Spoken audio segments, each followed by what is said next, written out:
Assalamualaikum warahmatullahi wabarakatuh.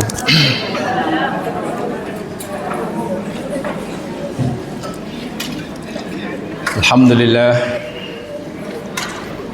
wa syukrulillah wa la hawla wa la quwata illa billah. Asyhadu an la ilaha illallah wahdahu la syarika lah wa asyhadu anna Muhammadan abduhu wa rasuluh. Allahumma salli ala Muhammad wa ala ali Muhammad wa ala alihi wa ashabihi wa atba'ihi ila yaumil la raiba fih. Raditu billahi wa rabba bil islami dina wa bi Muhammadin nabiyya wa rasulah. Bismillahilladzi la yadurru ma ismihi syai'un fil ardi wa la fis sama' wa huwas sami'ul alim. Bismillahilladzi la yadurru ma ismihi syai'un fil ardi wa la fis sama' wa huwas sami'ul alim.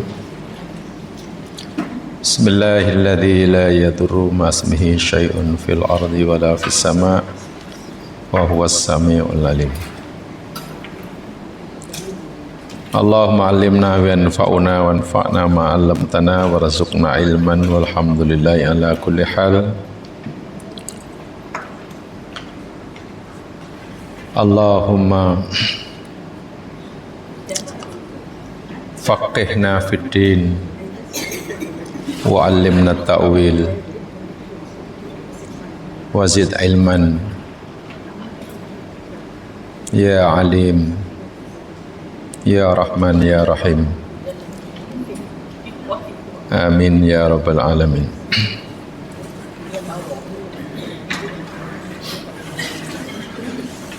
InsyaAllah kita akan teruskan siri kajian kita Suratul Kahfi.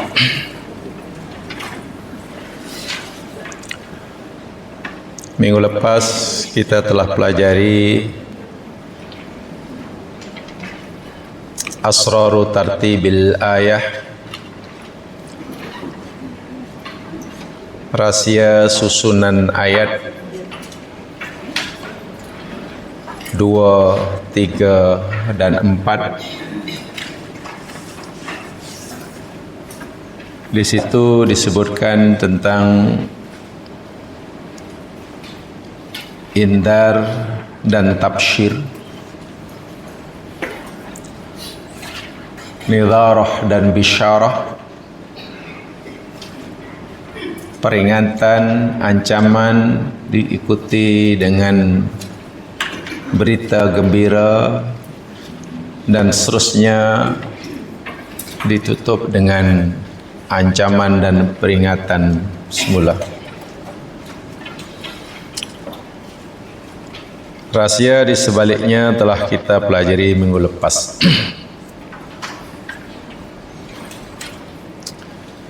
Hari ini kita akan teruskan kajian kita bahwasanya daripada sekian banyak orang-orang yang Allah beri peringatan amaran yang sangat keras, yakni mereka yang berkata bohong terhadap Allah Subhanahu wa taala, dan kebohongan terbesar terhadap Allah ialah mereka menuduh Allah mempunyai anak. Seulangi, sebesar-besar kebohongan sekaligus sebesar-besar kezaliman yang dilakukan oleh manusia terhadap Allah, yakni bercakap bohong tentang Allah. Satu di antara contohnya menuduh Allah mempunyai anak.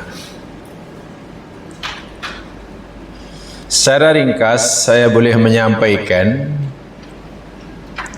bahawa kezaliman di dalam Islam ini terbahagi menjadi 3 secara umumnya.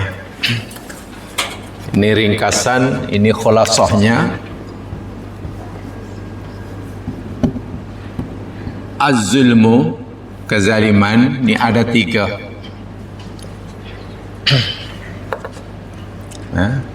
Satu, kezaliman atas Allah. 2, kezaliman ke atas diri sendiri. 3, kezaliman kepada sesama hamba Allah. Abdun. Semua jenis kezaliman ini adalah dosa besar. Semua dosa besar. Dan yang terbesar daripada 3 jenis kezaliman ini, yakni zalim terhadap Allah. Zalim terhadap Allah yakni syirik. Menuduh Allah punya anak, menuduh Allah punya bandingan. Ya, apa sajalah tuduhan-tuduhan terhadap Allah yang tidak layak bagi kesempurnaannya. Jadi jika seseorang itu syirik, maknanya yang jadi mangsa kezalimannya adalah Allah. Telah ada orang menyekutukan Allah dengan lembu umpamanya. Sebenarnya yang teraniaya bukan lembu, Allah yang lebih teraniaya. So, bagaimana mungkin Allah yang Maha Agung, Rabbul Alamin, disamakan dengan lembu? Dan mungkin lembu pun merasa teraniaya. Kalau lembu itu tahu ia dianggap sebagai Tuhan, mengamuk pasti, malu luar biasa. Macam mana kalau kamu boleh sembah aku? Aku mandi pun tak pernah. Mungkin. Dan ayat ini, wa yundhiral ladzina qalu ittakhadallahu walada, ayat keempat ini, inilah zalim terbesar. Menuduh Allah punya anak. Nanti saya jelaskan. Yang kedua, zalim ke atas diri sendiri, ala nafsi. A menzalimi dirinya sendiri, B menzalimi diri sendiri. Yakni seseorang dianggap menzalimi diri sendiri apabila ia meninggalkan suruhan Allah atau melanggar larangannya. Adam alaihissalam semasa di surga, Allah beri ingatan dan amaran, jangan dekati pokok ini. La taqraba hadhihi syajarah. Ya, bahasa Buddha itu larangan lah. Adam dilarang oleh Allah. Dan larangan mesti ditinggal. Tetapi Adam karena lupanya, karena terlupa, ia apa? Patuh ke tidak tuh? Tak patuh kan? Dilanggar larangan Allah. Karena Adam melanggar larangan Allah, maka Adam telah menzalimi dirinya sendiri. Sebab itu Allah ajar Adam, kalau dia mau dosanya diampun oleh Allah, dia mesti minta ampun. Dan doa yang Allah ajar pada Adam, Rabbana zalamna anfusana. Tengok, ya Allah, kami telah menzalimi diri kami. Kenapa Adam kata begitu? Kenapa Allah suruh Adam kata begitu? Ya, karena Adam telah melakukan kezaliman. Dan yang jadi mangsa kezalimannya diri sendiri. Karena sepatutnya ia meninggalkan larangan Allah, tapi dilanggarnya. Sepatutnya ia melakukan perintah Allah, tapi ditinggalkannya. Bukankah bila seseorang itu melanggar larangan Allah, atau meninggalkan perintahnya berdosa, dan jika tidak diampunkan ia masuk neraka. Orang yang mencampakkan diri sendiri ke dalam neraka itu zalim ataupun adil pada sendiri? Sedang orang pukul pipi dia sendiri hingga luka, itu pun zalim kan? Memecahkan pinggan sendiri, itu pun zalim. Ini pula mencampakkan dirinya dalam neraka, lagilah zalim. Itu maksud zalim atas diri sendiri. So bila seseorang itu melakukan maksiat, bermakna ia zalim. Yang dizalimi diri sendiri, karena ia dengan berani mencampakkan dirinya dalam api neraka. Waliyadzubillah. Dan yang ketiga, yakni zalim ke atas sesama hamba Allah. Zalim alal ghair, selain diri kita, mungkin orang lain, mungkin makhluk Allah lain, mungkin binatang. Ya, menzalimi sesama kita, ya itulah mungkin menganiayanya, mencemar namanya, merampas haknya. Itu zalim kepada sesama hamba Allah.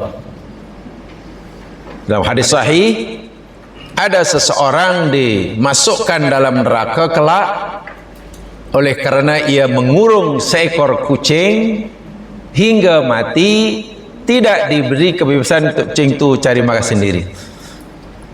Kurung kucing hingga mati itu menzalimi kucing, menzalimi, dosa besar juga. Ada 3 jenis kezaliman. Inilah makna zalim menurut agama kita. Kesemuanya dosa besar, tapi yang terbesar sekali yakni yang pertama itu, zalim terhadap Allah. Tidak ada yang lebih zalim pada itu. Allah berfirman dalam surah Az-Zumar, lihat surah Az-Zumar ayat 32. Ya, hari ini kita kaji lebih dalam ayat yang keempat ini. Surah Az-Zumar ayat 32.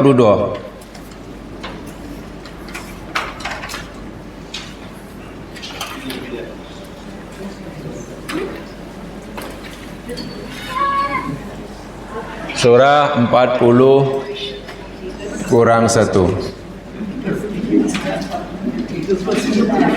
Oh iya kan? Oh 40 kurang 1 itu 39 ya? Oh iya dah.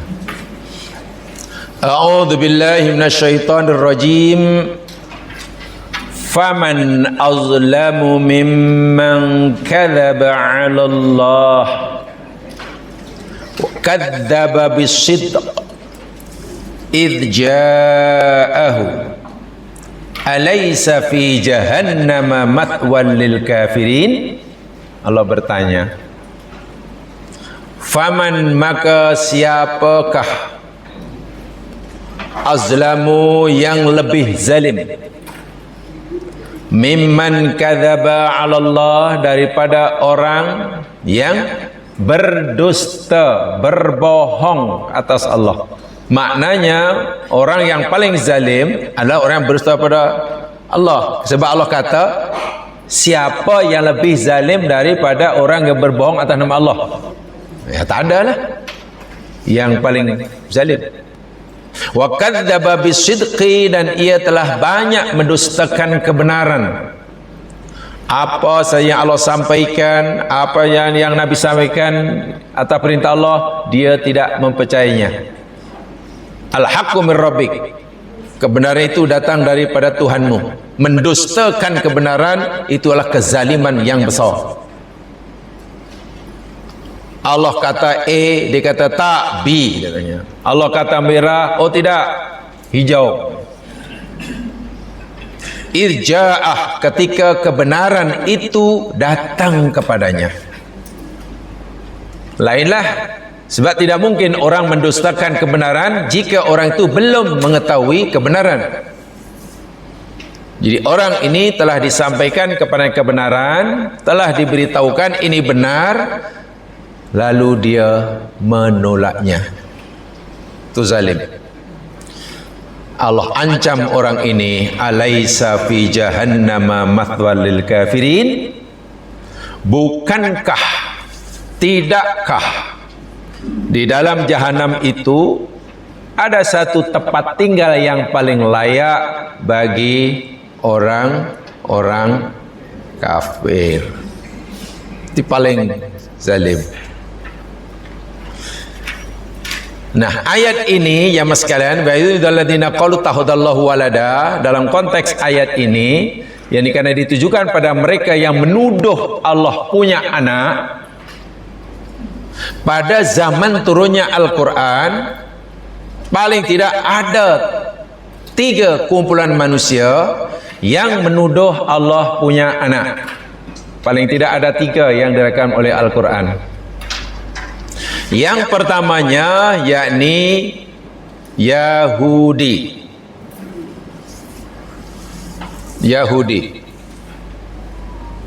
Ingat ya, saya ulangi, ketika ayat diturunkan ada 3 kumpulan manusia yang menuduh Allah punya anak.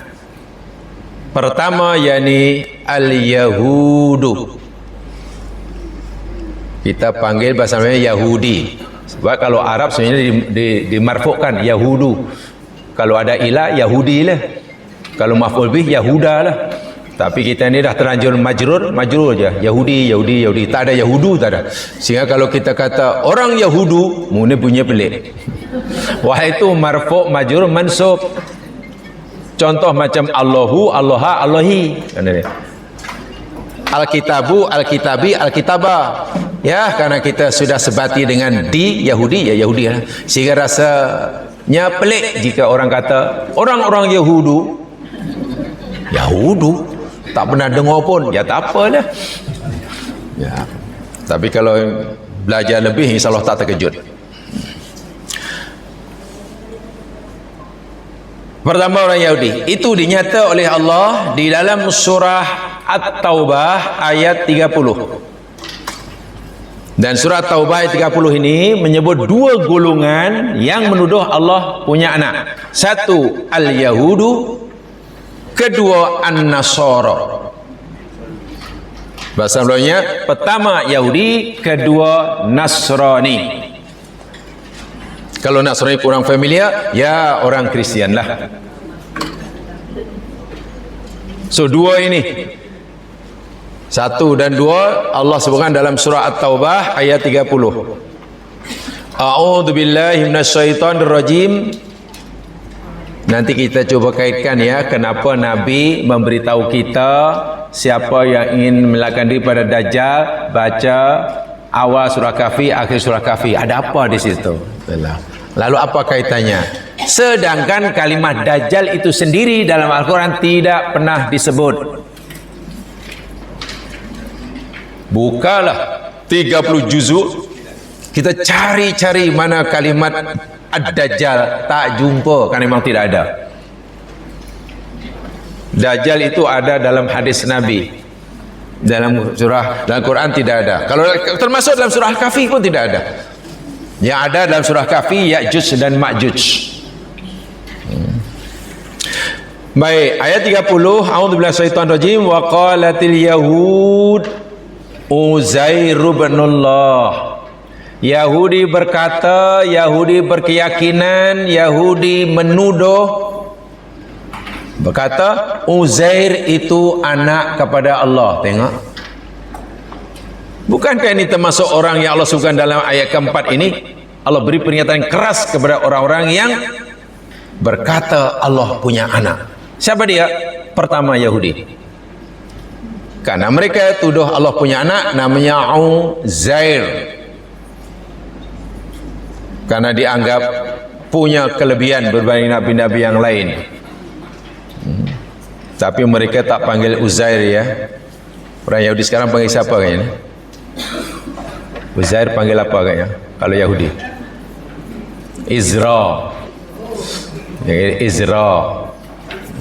Mungkin ada juga kita orang Melayu pun anak Izra, tak apa.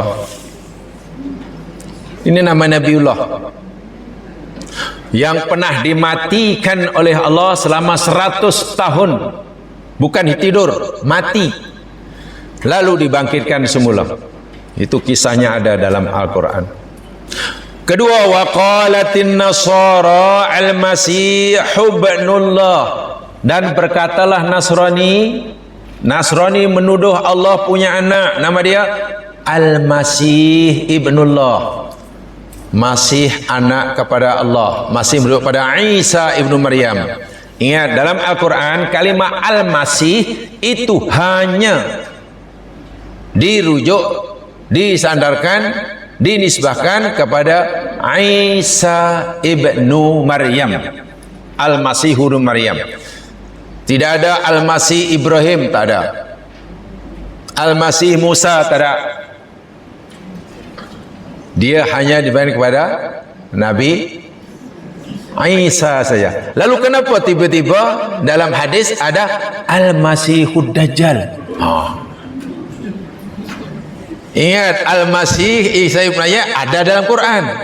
Kalimat Dajjal tidak ada dalam Quran, ada dalam hadis. Dan Nabi menyebutnya Al-Masihud. Ada apa ini sebetulnya?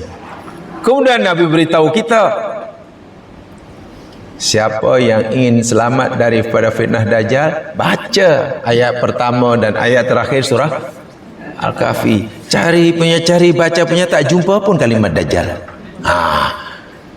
Ini perlu difahami betul, supaya pemahaman kita tidak terlalu sederhana. Sebab kadang-kadang ada orang terlalu sederhana memahami hadis-hadis seperti itu ya. Itu berarti saya katakan, jangan kita fikir, jangan ada orang yang berfahaman, oh kalau kita baca beberapa ayat surah Kahfi yang pertama, Dajjal lari. Bukan begitu. Baca aja Dajjal lari, baca. Bukan, Quran bukan jampi mah. Bukan begitu. Ya. Dzalika qauluhum bi afwahim, itulah ucapan mereka, qauluhum bi afwahim, dengan mulut-mulut mereka. Tengok, Yahudi kata Uzair anak pada Allah, Nasrani kata Isa anak Allah. Itu hanya ucapan mereka, bi afwahim, dengan afwah, yakni apa? Mulut ya. Afwah ini jamak ya sekalian ya. Afwahun ini bentuk jamak. Kalau satu mufradnya apa?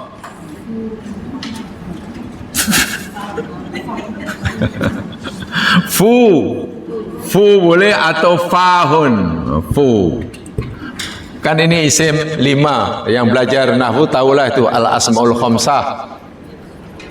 Fa, fu, fi, fihi, fuhu. Jamannya afwah atau fahun pun boleh mufradnya. Mulut. Kalau lidah, al-sinah kan? Al-sinatun. Al-sinatun. Jamaknya, mufradnya lisanun. Ini mufrad, ini jamak. Baik. Pertanyaan saya untuk kali yang kesekian kalinya. Dalam bahasa kita, bercakap itu dengan mulut ke atau dengan lidah? Bahasa kita. Cakap, orang cakap. Mulut, lidah. Tak, maknanya ikut bahasa standard, bahasa SBM lah, bukan bahasa Bora.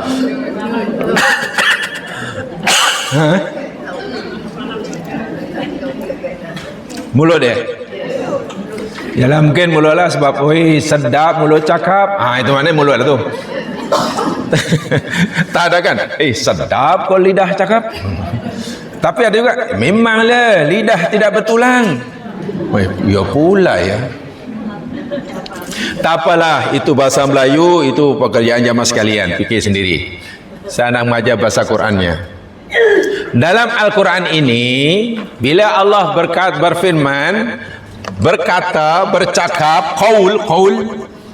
qala ya, qala jadi qaul kan, berkata kan. Kadang dalam Quran menggunakan mereka bercakap dengan mulut-mulut mereka. Ada contohnya itu. Ada ayat yang lain berkata, Allah berfirman, dia bercakap dengan lidah-lidah mereka. Kedua-duanya Quran memakainya. Dan karena kedua-duanya dipakai, pasti adalah makna yang berbeza. Bila Allah berkata mereka bercakap dengan mulut, maknanya apa yang mereka katakan itu semuanya auta. Apa auta? Bohong. Langsung tidak ada nilainya. Mana-mana kita tahu tuh mereka cakap dengan mulut, Allah kata. Tapi bila Allah kata mereka bercakap dengan lidah-lidah mereka, ada benarnya. Ada yang betul, bukan bohong semuanya. Ayat ini Yahudi kata Uzair anak Allah, Nasrani kata Isa anak pada Allah. Lalu Allah beritahu kita mereka cakap dengan mulut. Maknanya ucapan mereka ini bohong ke kelintung? Kelintung. Begitulah cara memahami Al-Quran. Jadi sikit pun tidak ada kebenarannya. Sebab Allah kata mereka cakap dengan mulut. Afwah. Ada orang jamaah sekalian berkata, ini anak aku. Ini anak aku. Bahwa itu anak orang lain. Hanya karena dia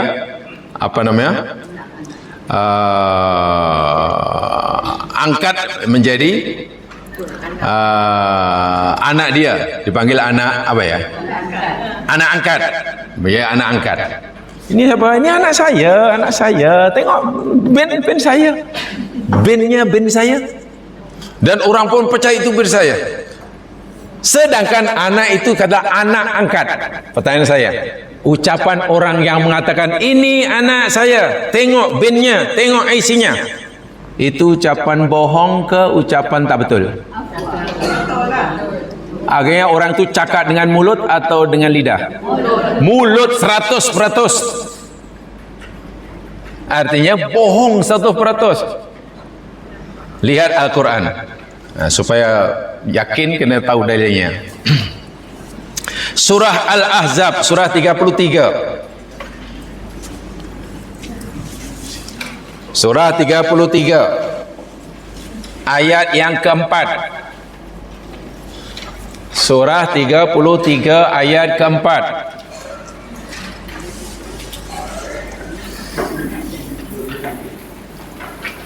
A'udzu billahi minasyaitonir rajim. Ma ja'alallahu lirajulin min qalbayn fi jawfihi. Allah tidak menjadikan bagi seseorang lelaki itu dua hati dalam rongga tubuhnya. Allah tidak menjadikan bagi seorang lelaki dua hati. Qalbayn dua hati kan? Dua buah ke dua ketul? Hati-hati. Dua ketul hati macam tak sedap pula. Fi jaufi, dalam rongga tubuhnya. Tengok perhati betul ya. Kalimatnya li rajulin, bagi lelaki. Maknanya mungkin atau tidak mungkin Allah jadikan dua hati dalam rongga tubuh perempuan? Mungkin. Ketika perempuan mengandung, dalam tubuhnya ada dua hati. Satu hati dia, yang satu hati babynya. Lelaki tak mungkin mengandung. Sebab itu Allah kata li rajulin. Kenapa Allah tak kata ma ja'alallahu li insanin umpamanya? Wah, kalau li insanin nanti semua ada, lelaki pun boleh mengandung, perempuan boleh mengandung. Cermat sungguh. Al-Quran dalam pemilihan kosakatanya luar biasa. Tepat. Ya, maklumnya firman Allah Subhanahu wa taala. Yang pertama itu. Yang kedua, wa ma ja'ala azwajakumul la'i tudahiruna minhunna ummahatikum. Dan Allah tidak menjadikan istri-istri kamu yang sah, yang halal itu, yang kamu zihar dia, akan menjadi ibu-ibu kamu. Suami menziar istrinya, menyamakan istrinya dengan ibunya. Ini budaya Quraisy. Suami bila dah marah ingin menceraikan istrinya, tidak mau mencampurinya, istrinya dianggap sebagai macam ibunya. Ibunya haram, sedangkan istrinya halal. Jadi dia diharamkan. Tasnya perempuan ini cerai pun tidak, menjadi istri pun macam tidak, tergantung. Dan itu kezaliman yang besar. Sehingga Allah nyatakan, zihar kamu kepada istri kamu, perbuatan kamu menyamakan istri kamu dengan ibu-ibu kamu, itu tidak memberi apa-apa. Istrimu tidak akan berubah menjadi ibu. Mana istrimu yang halal tidak akan berubah hukumnya menjadi haram. Kan ibu haram kan bagi anak. Jadi betul ke tak betul itu maknanya? Tak betul kan? Menyamakan istri dengan mak, tak betul. Baik, yang ketiga tengok. Wa ma ja'ala adiyaakum abnaakum, dan Allah tidak menjadikan panggilan-panggilan kamu. Tengok. Adiya jama daripada doa. Allah tidak menjadikan panggilan kamu kepada anak-anak kamu sebagai anak kamu. Macam mana tu? Maksudnya anak angkat Ali ambil anak orang namanya Ahmad, lalu diambil anak kas, lalu diberikan nama banyak Ahmad bin Ali, dipanggillah Ahmad bin Ali, ini anak saya, anak saya, anak saya. Allah kata, panggilanmu kepada anak orang lain sebagai anak kamu, itu Allah kata apa? Dzalikum qaulukum bi afwahikum. Tengok, semua itu adalah ucapan-ucapan kamu dengan mulut. Maknanya bohong atau tidak? Salah 100%. Membinkan anak angkat dengan diri sendiri, menyanggap keadaan anak hingga diputuskan hubungan dengan orang tua yang sah, itu bohong 100%, nanti disoal di akhirat. Walaupun di dunia mungkin orang bangga, hati-hati. Zihar demikian juga. Allah jelas mengatakan, itu hanya ucapan kamu dengan mulut. Ya, hanya masuk angin keluar asap aja, masuk angin keluar asap aja. Ya, masuk angin ya, masuk angin keluar asap. Tak ada nilainya.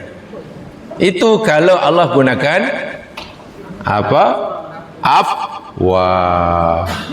Orang munafik di Madinah menjadi puncanya, memviralkan, memfitnah Aisyah Ummul Mukminin berzina dengan Safwan bin Mu'attal. Hampir semua Islam Madinah percaya, Nabi pun sedikit terpengaruh. Tapi semua itu semuanya hanya afwah. Dengan mudah orang muslim memviralkan, kalau bahasa sekarang, dari mulut ke mulut, iyalah. Allah kata, taquluna bi afwahikum. Kamu semua waktu itu hanya bercakap dengan mulut. Mana bohong, dosanya sangat besar. Baik, jadi kembali kepada yang kita pelajari. Yahudi Nasrani berkata, menuduh Allah Subhanahu wa taala punya anak. Yahudi kata anak Allah namanya Zair, Nasrani kata Allah punya anak namanya Isa. Tetapi ucapan mereka itu Allah katakan hanya qauluhum bi afwahihim, bohong belaka. Yudaiuna qaulal ladzina kafaru min qabl, mereka menyerupai ucapan orang-orang kafir sebelum mereka. Qatalahumullah, Allah akan melaknat, membinasakan mereka Yahudi Nasrani. Anna yufakun, macam manalah mereka dipalingkan. Taubah 30 tadi. Sudah dua ya. Yang menuduh Allah punya anak, engkau kasih yang besar. Yang diberi amaran keras oleh Allah dalam ayat keempat surah Al-Kahfi ini. Golongan yang ketiga yang menuduh Allah punya anak pada zaman Quran diturunkan, yakni musyrikil Arab, orang-orang Arab musyrik, Quraisy musyrik. Mereka pun tuduh Allah punya anak.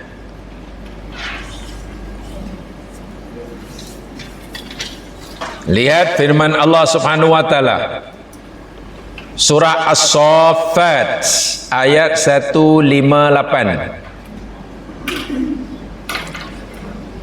As-Saffat 158. Surah selepas Yasin. Saya tunjukkan. Nak senang cari addressnya senang. Berjiran dengan surah Yasin, kan cepat cari. Sebab address Yasin kan popular kan, famous kan.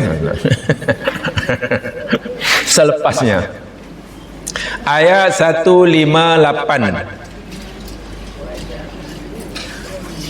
Allah menceritakan apa perangai perbuatan orang musyrik Makkah. Apa kepercayaan mereka? Wal'iyadzubillah, ta'udzubillah, subhanallah. Wa ja'alu bainahu wa bainal jinnati nasaba. Wa qad 'alimatil jinnatu innahum lamuhdarun. Waja'alu, dan mereka kafir musyrik Makkah menjadikan bainahu, antara dia ni dia siapa agaknya ya? Bainahu Allah, wa bainal jinnati, dan antara jin. Orang kafir Makkah meyakini ada hubungan antara Allah dengan jin. Nasaban. Apa nasaban? Nasab lah. Nasab bahasa Melayu nasab juga kan? Ya, ada satu relationship lah. Jahatnya luar biasa. Tempoh hari saya katakan, bahasa mudah difahami, orang kafir Quraisy tuduh Allah ni punya dengan jin. Ya, mereka nasaban pula adalah kita itu. Jahat tak jahat? Jahat. Dia kata pula punya nasab, punya adalah.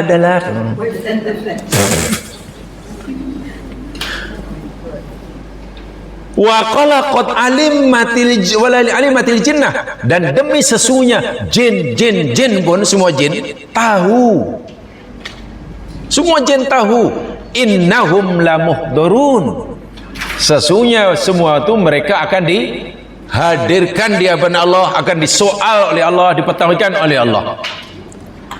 Jin tahu bahawa mereka itu hamba Allah yang diberi kewajiban, perintah dan larangan, dan nanti akan dipertanggungjawabkan di akhirat.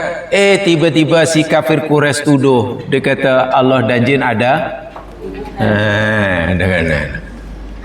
Dan bukan sekadar itu tuduhan mereka, bahkan sempat tuduhan ini, hubungan ini, kata tuduhan mereka, sempat melahirkan durian.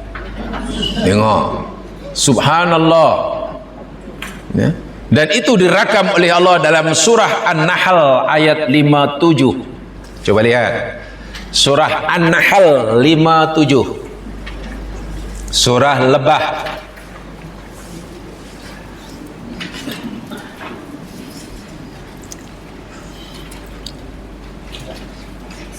Dulu kata guru saya, kalau kamu ingin berusaha membersihkan hati, dia kata, ingin mempunyai sifat-sifat yang mahmudah dalam hati, baca, kaji dan hayati surah An-Nahl. Karena isi kandungan surah An-Nahl ini banyak panduan yang memandu kita, membimbing kita untuk kita dapat mempunyai sifat-sifat yang mahmudah. Kemuncaknya dalam surah selepasnya, yakni surah Isra. Itu kalau kita kaji tafsir lah. Baik, dalam ayat 57 surah An-Nahl, Allah berfirman menceritakan perangai orang kafir musyrik. Wa yaj'aluna lillahi labanat subhanahu wa lahum ma yashtahun. Wa yaj'aluna, dan mereka orang kafir Makkah menjadikan lillahi, bagi Allah, al-banat, anak-anak Laki apa perempuan? Perempuan. Mereka tuduh Allah ni punya banyak anak dan semua anaknya perempuan. Tak ada yang lelaki. Allah jawab subhana. Maha suci Allah daripada kamu. Peliknya ketika mereka menuduh Allah punya anak dan semua anak Allah ni perempuan, walahu ma yashtahun. Sedangkan bagi mereka apa yang mereka sukai atau inginkan. Mereka menyukai, suka punya anak laki, tak suka anak perempuan. Mereka tuduh Allah punya anak semuanya. Wih, kurang ajar betul lah. Menuduh Allah punya anak itu pun sudah, ya Allah, maksiat terbesar. Lalu dikata anak Allah ini semua perempuan, tak ada lagi, aku pun tak nak. Penghinaan yang luar biasa. Dari mana mereka boleh kata Allah punya anak? Ya, karena Allah ada nasab dengan jin. Ada. Dahsyat sungguh. Nih, 3 jenis manusia inilah yang menuduh Allah punya anak, melakukan kezaliman terbesar. Ketika ayat ini diturunkan, ya, sekarang mungkin lebih banyak lagi lah. Sehingga 3 golongan inilah benar-benar yang ditujukan oleh Allah. Ayat yang keempat surah Al-Kahfi, dan Quran diturunkan agar Nabi Muhammad memberi peringatan yang keras kepada orang-orang yang berkata atau yang menuduh Allah punya anak. Subhanah, dosa terbesar, maksiat terbesar, kezaliman terbesar.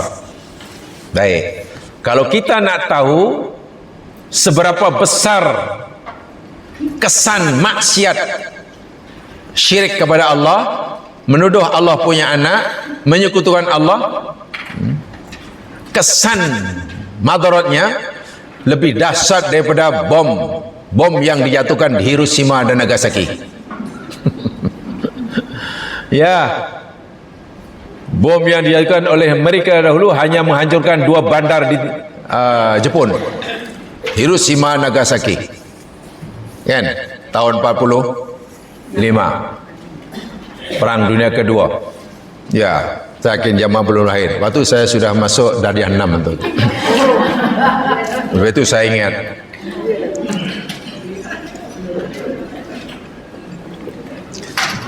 Baik, sekarang kita, kenapa Allah begitu murka bila ada hambanya menyekutukannya? Kenapa Allah kata bahawa menyekutukan Allah, syirik pada Allah itu sebesar-besar kezaliman? Ya, karena akibat kesan daripada syirik itu sangat-sangat dahsyat, maha dahsyat. Allah memberitahu kepada kita kedahsyatan kesan syirik terhadap alam semesta. Coba jamaah lihat surah Maryam. Surah Maryam ayat 88 hingga 92.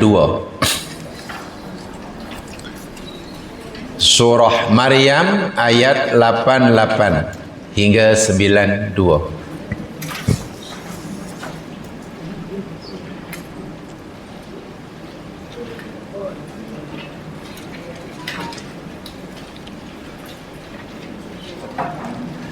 A'udzu billahi minasy syaithanir rajim. Wa qalu ittakhadhar rahmanu walada. Dan mereka berkata, mereka menuduh Ar-Rahman telah mengambil atau menjadikan atau punya anak. Nih, laqad ji'tum syai'an idda. Sungguh kamu telah melakukan sesuatu yang mungkar, keji sekeji-kejinya. Kesan daripada tuduhan kamu, wahai manusia, kepada Allah bahwa Allah punya anak, apa kesannya? Takadus samawatu yatafattarna min. Hampir-hampir beberapa langit, 7 lapis langit yatafattarna minhu. Apa artinya? Terpecah karenanya. Langit hampir-hampir pecah karenanya. Karena ada tuduhan menuduh Allah punya anak. Wa tanshaqqul ardu, dan bumi pecah berkecai. Wa takhirrul jibalu hadda, dan hampir-hampir gunung ganang runtuh, lebur, rata dengan bumi. Itu kesannya. Kesan daripada apa? Anda'au lirrahmani walada, karena mereka mendakwa Allah Ar-Rahman itu punya anak. Wa ma yanbaghi lirrahmani ayyattakhidha walada, sedangkan tidaklah layak, tidak patut, tidak mungkin, mustahil Allah Ar-Rahman mengambil atau mempunyai. Tengok, kalaulah satu bom nuklear hari ini dijatuhkan di satu tempat, yang hancur mana ya? Tapi itu aja kan. Kalau di lab juga mungkin ya sedang di negeri yang perang, situ yang hancur. Yang mati adalah yang bangunan runtuh lah. Kita di Malaysia boleh tidur nyenyak, tak rasa apa-apa. Ketika tsunami Aceh 2004 dahsyat sekali, ratusan nyawa terkorban. Ya, yang terkesan orang Aceh lah. Lalu orang Hatnyai lah. Dan sebagian negara tepian di Afrika, sampai sana gelombangnya. Dia juga orang Pulau Pinang sebagian, kan. Ya, orang duduk di Bangsar tenang-tenang saja. Tenang-tenang saja. Ketika gunung berapi meletus, hancur berkecai kawasan gunung itu saja. Tempat yang jauh berpuluh beratus kilometer tak ada masalah. Tapi jika ada orang syirik kepada Allah, menyekutukan Allah, tuduh Allah punya anak, yang hancur bukan bandar di tempat orang itu saja, bukan bumi planet ia berada, bumi, langit dan isinya hampir-hampir. Allah kata takadu tu hampir-hampir berkecai. Maknanya sedahsyat apa itu syirik. Macam mana kita nak menjelaskan agak jauh sekalian? Apalah hubungan antara dosa syirik dengan kehancuran alam semesta? Macam mana? Tapi sekarang ramai orang musyrik, tak ada apa-apa pun. Ada masa Taipusam ada syirik, Dipabeli ada syirik, Waisak ada syirik, Christmas ada syirik. Tapi okey pun tak ada, durian pun tak runtuh pun. Durian tak runtuh pun. Tapi kenapa Quran kata jangankan durian, gunung ganang runtuh, bumi terbelah, langit pecah, dan bukan satu langit tapi samawat. Coba macam mana nak menjelaskan jemaah secara saintifik lah. Sebab kita pasti yakin, semua kita yakin karena Quran cerita kan. Anda yakin bumi langit akan binasa, hampir binasa kerana ada berlaku syirik? Ya. Macam mana awak yakin? Quran cerita. Tolong jelaskan. Ya tak boleh lah, tapi yakinlah. Kenapa awak yakin? Yalah, Quran cerita, yakinlah. Kalau tak yakin, dosa. Dosa masuk. Apakah begitu hanya setakat itu kita memahami firman Allah? Ya kalau tidak, susahlah. Bukan begitu yang cara memahaminya. Sangat-sangat logik ya. Begini. Ya mas sekalian, bumi, langit dan isinya yang besarnya subhanallah kita tak tahu. Ada yang besar, ada yang kecil. Ia paling besar, yang paling kecil. Itu sifat semula jadi apa agaknya? Sifat semula jadi alam semesta. Memang tabiat asal sifat semula jadi yang semua ciptaan Allah ada memilikinya. Apa agaknya? Kalau sudah tahu tolong beritahu, kalau tidak tahu diam.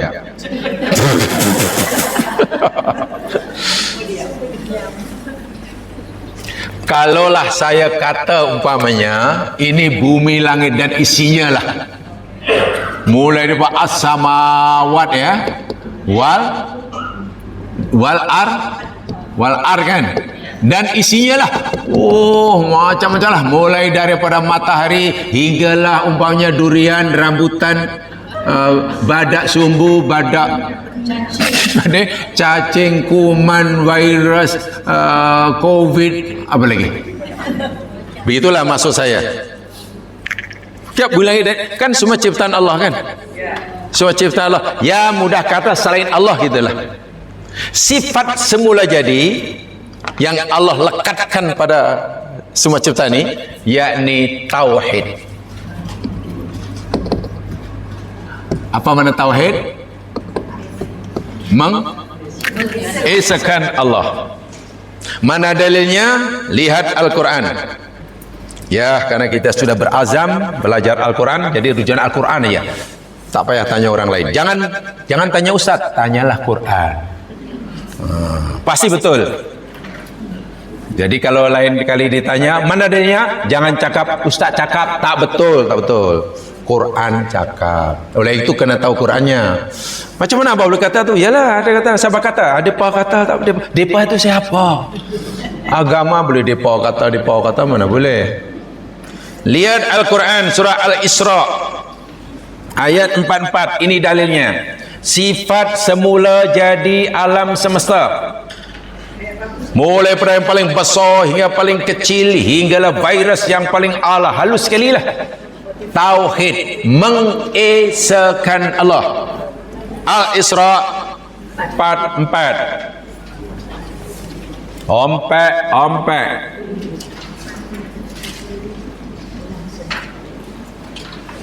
Ini dalilnya. Sudah jumpa? Tusabbihu lahus samawatus sab'u wal ardu wa man fihin.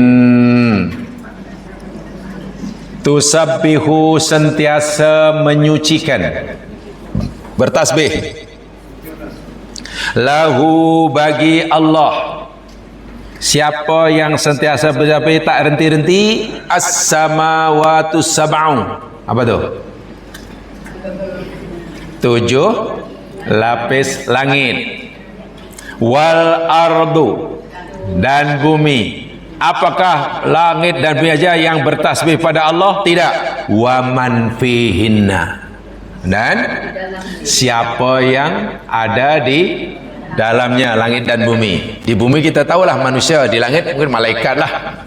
Semua yang bertasbih. Tasbih itu maknanya menyucikan Allah, mengkuduskan Allah, mengesahkan Allah. Itulah tauhid. Tidak ada yang syirik. Langit, bumi,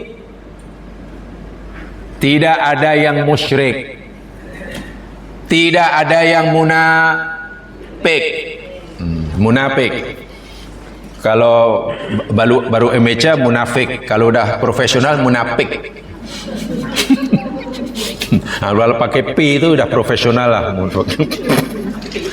Baik, itu manfihina, makhluk yang ada di langit dan di bumi menyucikan Allah. Tauhid. Ialah man itu berakal. Tapi bagaimana makhluk-makhluk Allah yang kita kata tidak berakal? Benda lah umpamanya. Kita kata benda mati. Apakah ia juga menyucikan Allah? Apakah benda mati juga mengesahkan Allah? Allah kata apa ayat selepasnya? Wa im min syai'in illa yusabbihu bihamdi. Apa artinya? Dan tidak ada sesuatu pun, sedikit pun di bumi dan di langit ini, melainkan dia bertasbih dengan memuji Allah. Baik.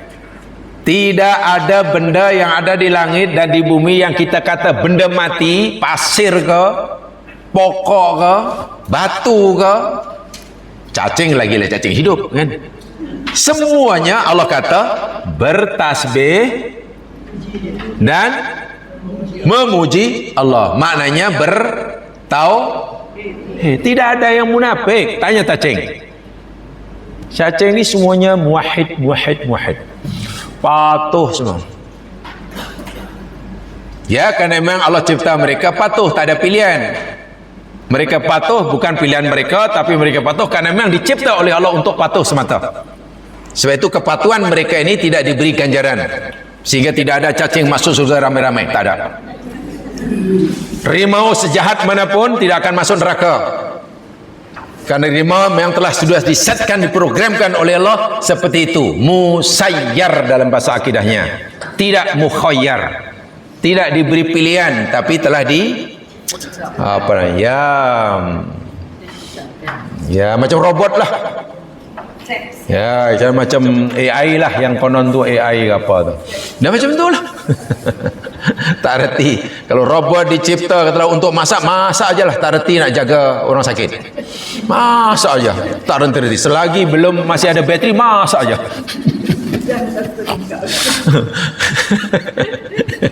Tak reti yang lain.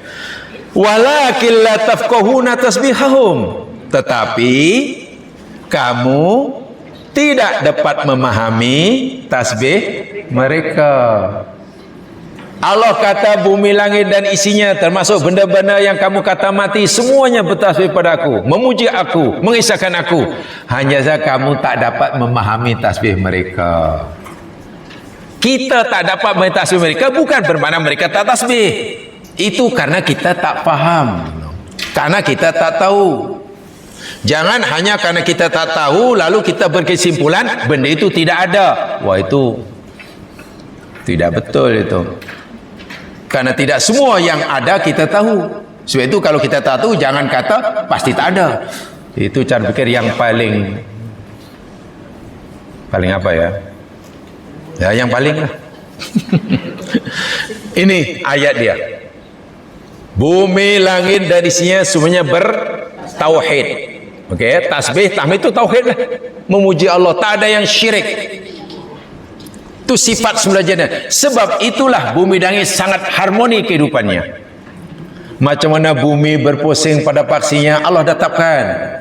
Macam mana bumi supaya layak dihuni oleh makhluk hidup, jaraknya seberapa jauh dari matahari sumber panasnya, tak boleh dekat, tak boleh jauh. Itu Allah dah setkan semuanya tu.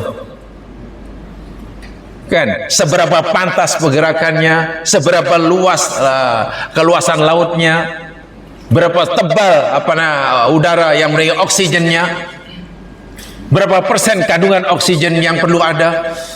Itu zaman sekarang kalau tidak disetkan oleh Allah, qalu bila masa. Bayangkan atmosfera bumi yang mengelilingi bumi ikut berpusing. Ya. Khasnya troposfera. Troposfera menjadi oksigen yang menjadi nyawa kita ibaratnya. Kadarnya oleh Allah telah disetkan mula dicipta agar sesuai bagi makhluk hidup. Hanya 21%. Tidak boleh lebih, tidak boleh kurang. Kalau kandungan oksigen troposfera ini katalah 25%, terbakar kita. Kalau dikurangi menjadi 16%, semua tercungap-cungap. Dia tasbih karena mereka tidak ada pilihan. Itulah makna tauhid itu. Tidak ada yang syirik. Jadi bila tiba-tiba ada manusia, karena manusia ini diberi pilihan kan, boleh mukmin, boleh musyrik, boleh kufur, dan pilihan. Tapi ada pilihan yang bertanggungjawab, melakukan syirik. Maknanya, jadi syirik itu dilakukan oleh kata ataupun oleh rimau? Syirik. Oh, manusia. Jangan pilih rimau agak-agak. Siapa cakap rimau? Ya, tidak, saya melatih jamaah berfikir yang cepat. Jangan. Setelah cerita panjang, kalau itu syirik itu dilakukan oleh kata atau rimau? Manusia. Yang mungkin melakukan syirik itu hanya manusia. Kata tidak mungkin. Badak sumbu tidak mungkin. Kan? Apalagi namanya apa itu?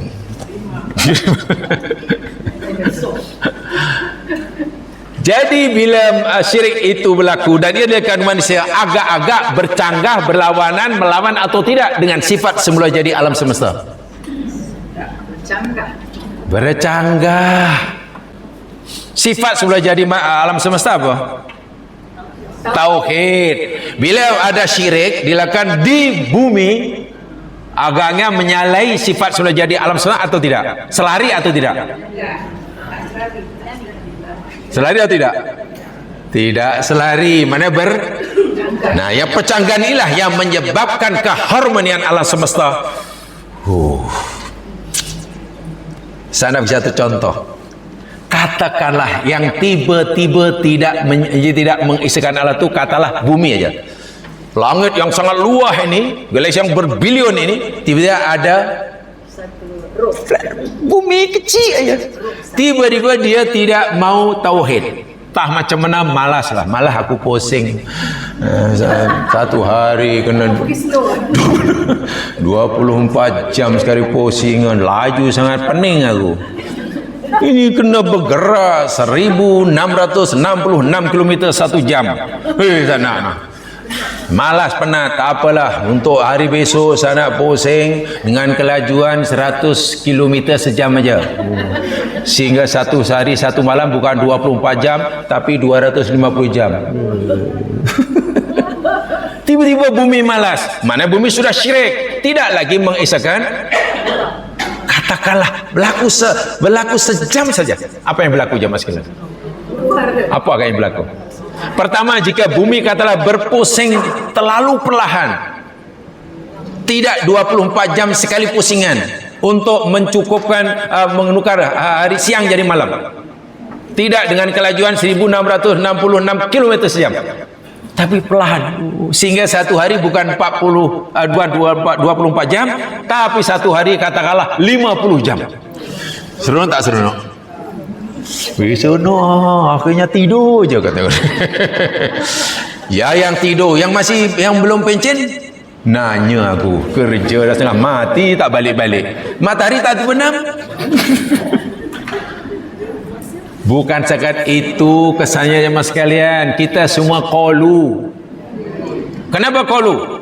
Bila bumi sudah berpusing sangat lambat, bumi sudah tidak mampu lagi menahan dirinya daripada graviti matahari, sehingga bumi nanti akan disedot oleh matahari. Dalam sekelip mata jarak bumi dengan matahari bukan lagi 150 juta kilometer, tapi mungkin menjadi 10 juta. Dan bila dekat dengan matahari, apa yang berlaku? Terbakar. Qalu lagi. Gara-gara bumi syirik, Masya Allah, gara-gara bumi sudah tidak tahu atau gara-gara bumi terlalu rajin, semangat, mungkin barulah makan, baru dapat suplemen macam-macam. Sehat walafiat. Ini lambat sangatlah. Oh, saya ada 24 jam. Tak apa, sana 12 jam satu kali. 12 jam. Jadi satu hari satu malam hanya 12 jam. Yang seronok yang belum pencen. Baru nak pergi office, duduk 1 jam balik. Karena dah terbenam matahari. Yang tak sonok, yang dah pencen, tidur sekejap. Bukan hanya itu kesannya. Kesannya bila bumi berpusing sangat pantas, lebih dari sekarang, kata 12 jam sekali pusingan, bumi akan keluar daripada landasannya. Graviti matahari yang menarik bumi dirasai lemah oleh bumi. Bumi mampu melepaskan dirinya pada graviti matahari, sehingga jarak bumi dengan matahari makin jauh. Dan bila bumi makin jauh matahari, apa yang berlaku? Sejuk. Jadi ais krim gitu, mati juga. Saya nak bagi contoh kecil yang sangat-sangat ilmiah. Ini data saintifik yang tidak boleh disangkal oleh siapapun. Itu baru bumi syirik, hancur luar biasa. Bagaimana kalau matahari yang syirik? Bagaimana kalau galaksi yang syirik? Bagaimana kalau malaikat yang musyrik? Bagaimana kalau bumi langit yang ketujuh yang musyrik? Allah dah tetapkan bumi langit sangat harmoni untuk kita huni, karena Allah beri sifat semula jadi, tabiat semula jadi alam semesta, yakni tauhid. Bila ada berlaku syirik, dan itu pun yang melakukannya manusia, makhluk yang paling lemah. Tapi penjagaan Allah terhadap alam semesta sangat kuat. Walaupun syirik itu kesannya luar biasa, tapi karena Allah jaga bumi langit sangat kuat, sehingga Allah hanya kata hampir-hampir bumi langit terbelah. Itu karena Allah jaga betul-betul. Kalau Allah sudah lepaskan penjagaannya, syirik bermahajarilah, ya qalu kita aja sekalian tak boleh hidup. Jadi jangan anggap syirik itu benda kecil. Sama syirik besar atau syirik kecil itu benda yang dahsyat, kezaliman yang sangat besar. Sama ada kecil, apatah lagi yang besar. Yang besar itu wajib dielak oleh kita. Kita tidak boleh melakukannya walaupun suka-suka. Ada kesyirik suka-suka. Saya pernah baca fatwa yang dikeluarkan oleh Lujnah Fatwa Arab Saudi. Agak lama fatwa itu sudah ada, sekarang masih ada. Termasuk syirik kecil, walaupun kecil mesti dielak. Dosa paling tidak jatuh dosa atau jatuh syirik. Contoh, tadi dulu pernah ceritakan, ada setengah surat khabar yang setiap terbit itu mesti menceritakan tentang ramalan-ramalan nasib berdasarkan horoskop, astrologi. Betul? Biasanya surat khabar apa kalau di Malaysia? Star ke, The Guardian ke, Utusan Melayu, Star ya? Dah yang hari-hari itu biasanya ada ya gitu kan. Tak ada kawan cerita, saya tak pernah baca pun. Apalagi sekarang mana ada surat khabar, di tangan ada surat khabar tak payah beli. Biasanya ada itu. Oh, hari ini katalah berapa? Hari 5 hari bulan November. Apa nasibnya? Oh, kebetulan di hari lahir saya, tengok. Meramal nasib hari ini. Mungkin minggu ini minggu yang tak baik. Orang dekat menjauh. Tapi jangan khawatir, minggu depan yang jauh mendekat. Tak apa-apa. Hati-hati untuk jumpa kawan. Jamaah sekalian, fatwa kerajaan Saudi mempercayai apa yang ada dalam ramalan itu, horoskop itu, astrologi itu, hukumnya syirik. Mempercayai adalah syirik. Membacanya sahaja tanpa mempercayai, hukumnya dosa. Sebab itu kalau jamaah melanggan, umpamanya ada langgan soal apa itu terus digambar jatuh dikoyak ni, jangan. Takut nanti terbaca. Jangan malah beli satu jilid buku khas untuk meramal lahir hari Senin apa. Kalau hari Senin pun jam pertama, jam kedua, jam ketiga, lagi lah. Itu syirik. Astrologi kan? Siapa nak nyatakan tu astrologi syirik. Jangan belajar. Astronomi suruh, kan astronomi disuruh. Astrofizik dipersilakan. Kalau astro aja pilih-pilih. Ya kena selektif lah kita. Kena selektif. Kena bersifat selektif kalau astro saja. Kan ada yang bagus, ada yang tak bagus. Ada yang mendatangkan pahala, ada yang mendatangkan dosa. Jadi selektif lah kalau astro. Kalau astrologi tolak mentah-mentah semuanya. Astronomi, astrofizik sila. Itu mengikuti apa namanya ayat Al-Quran. Kalau ayat Al-Quran malah suruh kita membacanya itu, mengkajinya. Jadi hindari sekecil apapun syirik. Percaya hari lahir, percaya posisi pintu kurang sengit ke, percaya tai lalat ke. Apa tai lalat jadi pasal lah. Kalau mak lalat macam mana? Tai lalat pun. Ya, itu banyak sekali lah. hari itu kalau nak pergi kena hari apa yang sesuai. Kalau hari Senin kalau nak pergi supaya selamat apa jam berapa katanya. Hari Selasa jangan sekali-kali pergi, ini hari naas. Astaghfirullahaladzim. Okeylah kalau yang melakukan itu non muslim, kita tak lahiran sangat karena agama mereka pun agama syirik.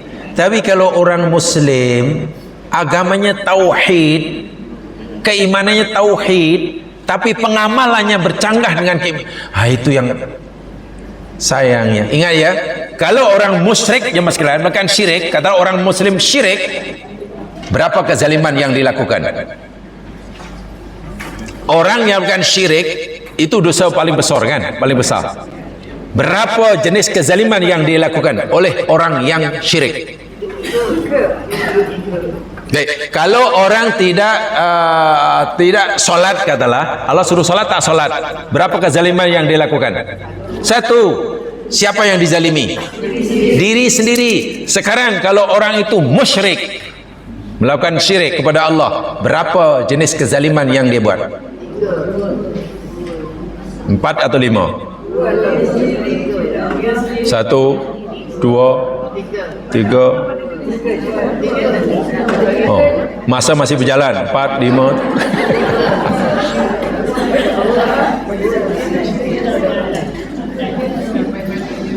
Tiga sekaligus jamaah sekalian. 3 sekaligus. Ya, sekaligus 3. Katakanlah dia syirik, dia percaya banyak kepada batu akik yang diberi pada Sri Lanka. Katakanlah batu akik jadi cincin. Oi, batu akik ini jangan main-main. Percaya pada keris. Keris apa namanya? Apa? Tameng Sari sudah tidak jadi keris, sekarang sudah jadi itu roda berputar di Melaka. Menara sudah di menara. Sebab namanya Menara Tameng Sari, bukan keris Ameng Sari. Katalah percaya pada keris. Kan syirik kan? Pertama yang dizalimi adalah Allah. Kenapa? Karena dia tak merampas hak mutlak Allah diberikan kepada keris. Karena daripada ini boleh melancarkan usaha ke, memurahkan rezeki ke, menjaga keselamatannya. Walhal yang boleh memberi rezeki, menahan rezeki, selamat atau tidak, itu hak Allah dirampas diberikan pada keris. Allah yang teraniaya. Kedua, menzalimi diri sendiri karena ia telah melanggar larangan Allah. Allah larang syirik, dia diri yang teraniaya, dia dengan sengaja mencampakkan diri dalam azab. Yang ketiga, menzalim dari makhluk Allah. Siapa makhluk Allah di sini? Keris. Keris itu makhluk Allah. Kan besi itu Allah yang cipta. Sebab itu kalau keris itu boleh cakap, mengamuk tuh.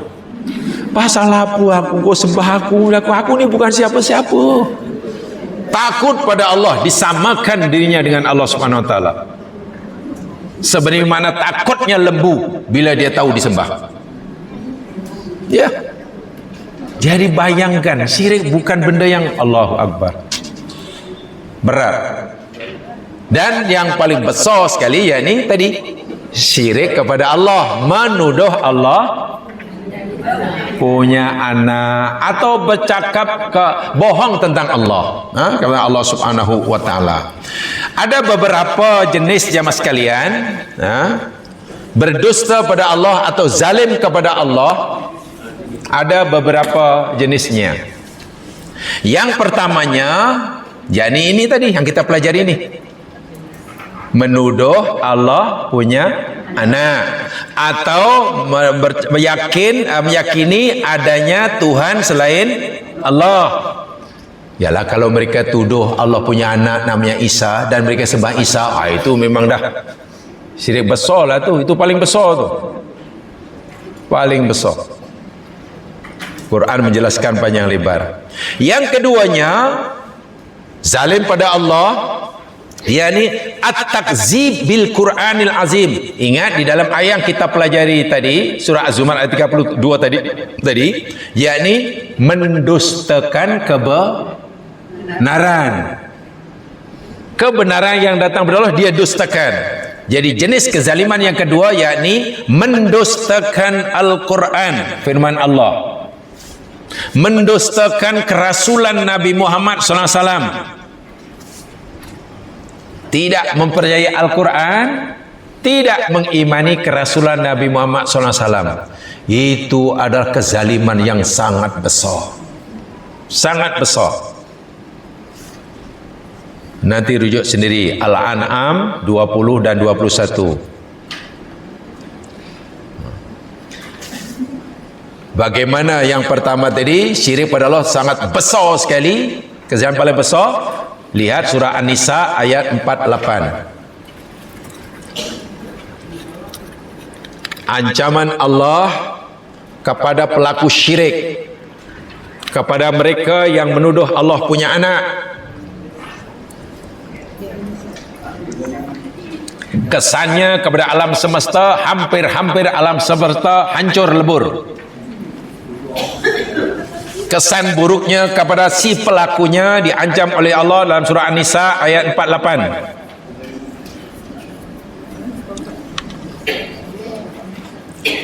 An-Nisa 48. A'udzu billahi minasy syaithanir rajim.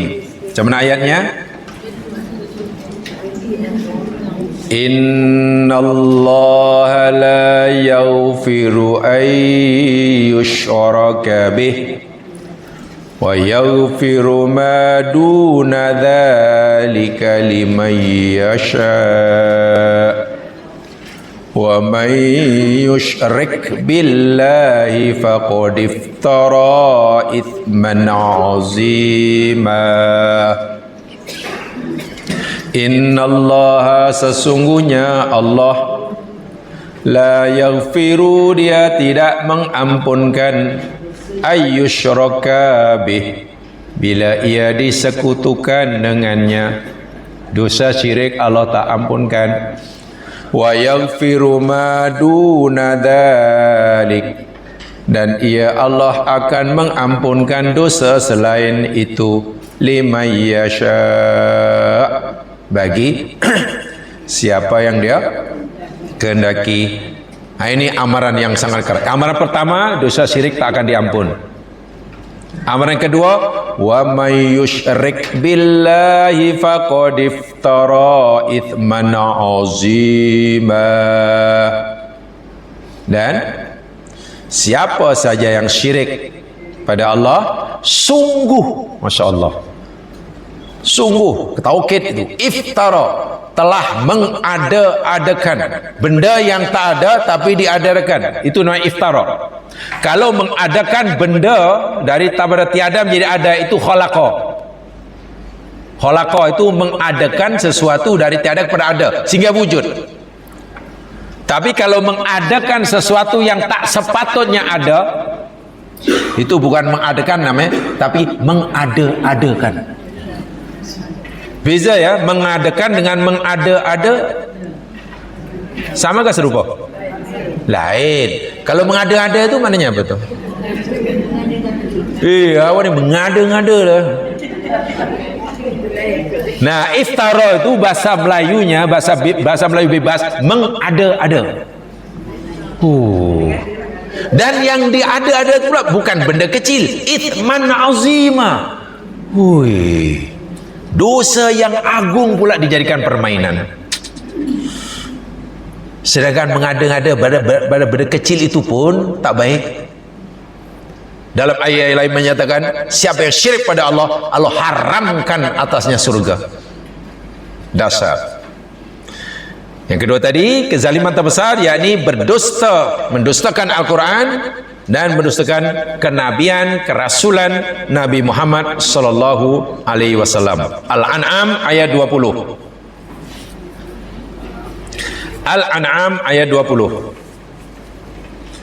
alladzina atainahumul kitaba ya'rifunahu kama ya'rifuna abna'ahum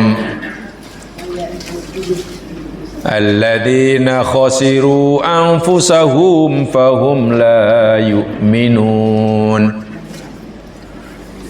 Al-An'am 20, orang-orang yang kami telah berikan pada mereka kitab, yakni Yahudi dan Nasrani, mereka itu mengenali akan Nabi, mengenali Nabiku Muhammad SAW sebagaimana mereka kenal akan anak-anak mereka. Tapi mereka tolak, pelik tak? Mereka bukan tak kenal siapa Rasulullah, sangat kenal sebagai orang Al-Amin, tapi ajarannya ditolak. Bahkan mereka mengenali Nabi lebih daripada kenal mereka kepada anak-anak mereka. Karena mereka menolak, khasiru anfusahum fahum la yu'minun. Mereka telah merugikan diri-diri mereka sendiri. Lalu mereka orang-orang yang tidak beriman. Orang-orang yang mendustakan Quran, berikan kerasulan Nabi, Allah kata, wa man azlamu mimman iftara 'alallahi kadiban au kadzdzaba bi ayatihi. Dan siapakah orang yang lebih zalim daripada orang yang mengada-ngada kebohongan atas Allah, atau dia banyak mendustakan ayat-ayatnya. Maknanya orang paling zalim itulah orangnya. Innahu la yuflihuz zalimun. Sesungguhnya tidak berjaya orang-orang zalim. Kezaliman terbesar terhadap Allah yang ketiga, kezaliman kepada Allah yang kezaliman terbesar yang ketiga, tahrifu kalamillah, mengubah firman Allah, sama ada menokok tambah atau menguranginya. Menokok tambah atau menguranginya, mengubahnya, itu dosa sangat besar sekali. Zalim yang sangat besar. Firman Allah tu dah ngam-ngam dah. Kalau 10-10 lah, kalau merah-merah lah, putih-putih lah. Ini tidak, 10 dikurangi jadi 8, aduh tambah jadi 15. Yang putih tukar jadi biru, yang biru jadi kuning. Lalu dia kata ini firman Allah. Itu dosanya, wal'iyadzubillah. Allah ingatkan dalam surah Ali Imran ayat 78. Ali Imran 78. Ya, cepat sikit. Lekas. Takut tak dan minggu depan kiamat. Ya, takut tak dan. Sementara belum kiamat. Ayat 78 surah Ali Imran. Wa inna minhum la fariqan yalwuna alsinatahum bil kitab. Dan sesungguhnya sebagian daripada mereka Yahudi, sungguh ada satu puak, satu kumpulan, satu golongan, yalwuna alsinatahum, mereka memutar belitkan lidah-lidah mereka. Apa namanya? Memutar belit lidah mana apa ya? Ya? Bohong. Bil kitab, dengan kitab. Mana mereka suka bahasa Quran, memutar lidah. Ya, Quran kata merah tapi mereka ubah menjadi putih. Quran kata 6, mereka kata 7. Jadi bercakap tidak sesuai dengan fakta nyata. Twist effect. Itu bahasa yang lebih mudah difahami. Layul al-sinah itu bahasa namanya secara umum twist effect. Itu elok tak elok ya? Tak elok lah twist effect. Macam mana? Dan yang jadi mangsanya pula apa kitab Allah, kitab Zabur, kitab Taurat, kitab Injil. Allah tak kata begitu dalam kitab Taurat yang asli. Allah tak kata begitu dalam Injil yang asli. Mereka tukar dengan sesuka hati. Nih, layun. litahsabuhu minal kitab, supaya kamu mengira akan dia itu adalah Alkitab. Jadi mereka sudah campur adukkan kitab Taurat, kitab Injil dengan ucapan-ucapan ketua-ketua agama mereka, sehingga orang awam meyakini 100% itu semua firman Tuhan. Wahai isinya penuh dengan ucapan-ucapan ketua agama mereka. Wa ma huwa minal kitab, sedangkan dianya bukan daripada kitab. Sekian peratus datang dari ucapan mereka. Lalu diyakinkan pengikutnya, yakini agar itu kitab mereka. Wa yaquluna huwa min indillah, dan mereka pula kata, tak, ini dari sisi Allah, ini dari sisi Allah. Wa ma huwa min indillah, sedangkan dia bukan dari sisi Allah. Wa yaquluna 'alallahil kadzib, dan mereka berkata atas Allah akan kebohongan. Wa hum ya'lamun, yang mereka mengetahui. Saya masih ingat, ya mungkin karena terinspirasi dari ayat ini, lalu beliau kaji dengan mendalam, lalu dikajilah kitab-kitab mereka, khasnya Injil, oleh almarhum, mudah-mudahan Allah ampunkan segala dosa, terima amalnya, Ahmad Didat. Beliau pernah menyatakan, saya yakin dan percaya dan saya berani membuktikan bahwa kitab Injil, Bible yang ada di tangan Anda itu hanya 95% saja yang masih asli daripada kitab Injil Isa. Hanya 5% saja yang asli daripada kitab Injil Nabi Isa. Mana 95% ucapan ketua-ketua agama kamu. Karena beliau pernah mengkaji Injil, semua jenis Injil dibaca, dan beri menyatakan statement seperti itu. Hanya 5% yang masih betul seperti mana ya, sama dengan Injil Isa alaihissalam. 95 itu dah nih sudah berbau dengan nih layu yalbuna alsinatahum, ucapan mereka, perbuatan mereka, dan itu kezaliman terbesar terhadap Allah Subhanahu wa taala. Dan yang terakhir sempat saya sampaikan di sini jamaah sekalian, termasuk kezaliman kepada Allah yang terbesar, yakni al-fatwa wal hukmu bi ghairi ilmin, at-tahlil wat tahrim bi ghairi ilmin. Berfatwa atau berhukum atau menghalalkan dan mengharamkan sesuatu bercanggah dengan apa yang Allah katakan. Contoh, kalau Allah kata ini halal, lalu orang ini kata ini haram, atau Allah kata ini haram tapi orang ini kata ini halal, itulah kezaliman terbesar terhadap Allah. Allah kata haram, dia kata halal. Allah kata halal, dia kata haram. Hati-hati.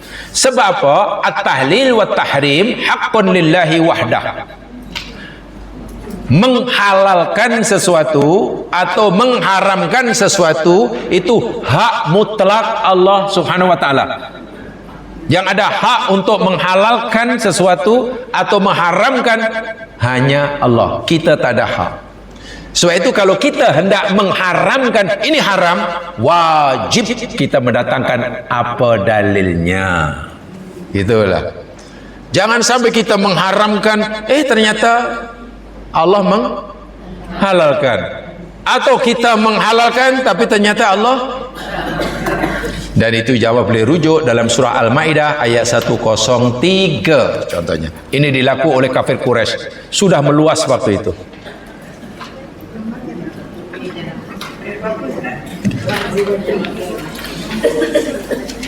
Surah Al-Maidah ayat 103. Laju sikit. Ma ja'alallahu min bahiratin wala sa'ibatin wala wasilatin wala ham walakinnal ladzina kafaru yaftaruna 'alallahil kadzib wa aktsaruhum la ya'qilun. 103 Al-Maidah. Terjemahannya, ma ja'alallahu, Allah tidak pernah menjadikan atau mensyariatkan, maksudnya min bahirah, adanya bahirah. Apa itu bahirah? Wala saibah, dan Allah tidak mensyariatkan adanya saibah. Wala wasilah, dan tidak juga wasilah, dan juga tidak ham. Bahirah, wasaibah, wasilah, ham, itu semua adalah rekaan orang-orang kafir Quraisy. Ini kaitannya dengan binatangnya mas kalian.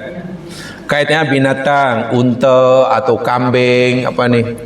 Ini istilah-istilah yang diberikan oleh orang-orang kafir Makkah. Salah satu contohnya ya mas kalian, contoh ya. Bila orang kafir Makkah ini katalah mempunyai seekor unta jantan, atau unta jantan. Jantan ke lelaki ya unta?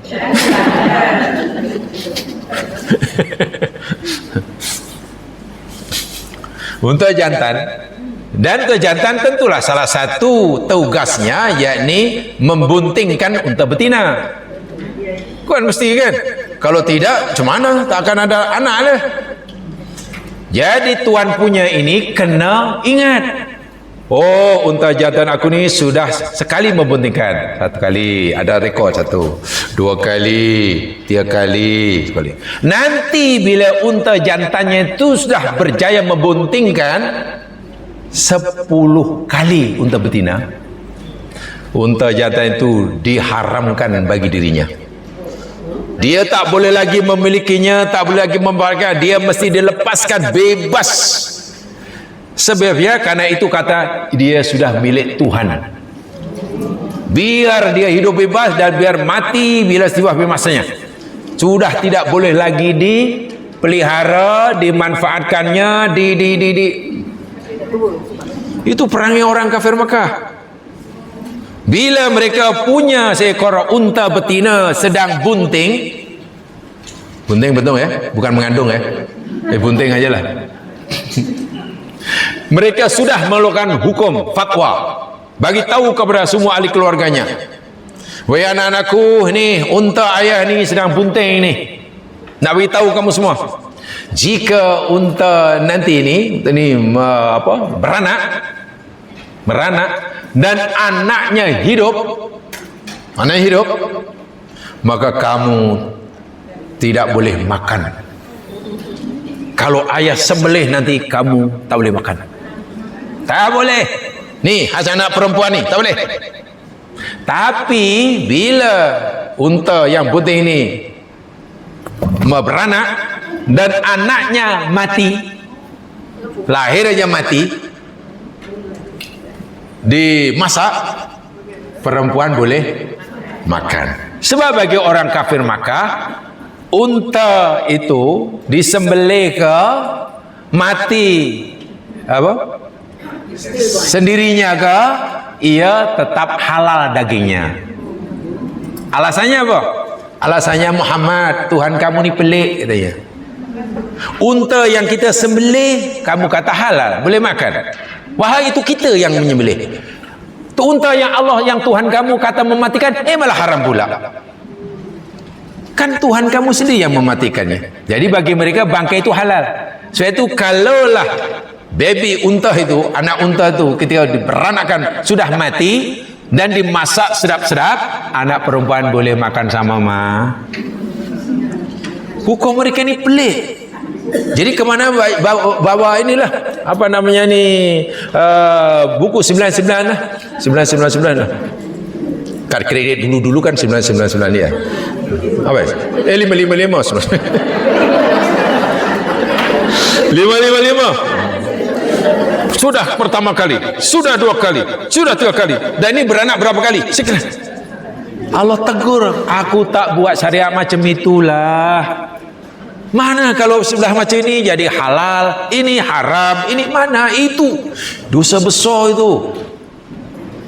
Jadi menghalalkan apa yang Allah haramkan atau mengharamkan apa yang halalkan itu termasuk kezaliman terbesar pada Allah. Dan ini kena hati-hati orang yang ya mungkin kerjanya berfatwa ya, itu berat ya Mas kan. Jadi kalau kita nak berfatwa, memberikan pendapat, pastikanlah ada dalilnya, apalagi bila melibatkan halal haram. Jangan hanya karena kita tak suka lalu kita kata haram.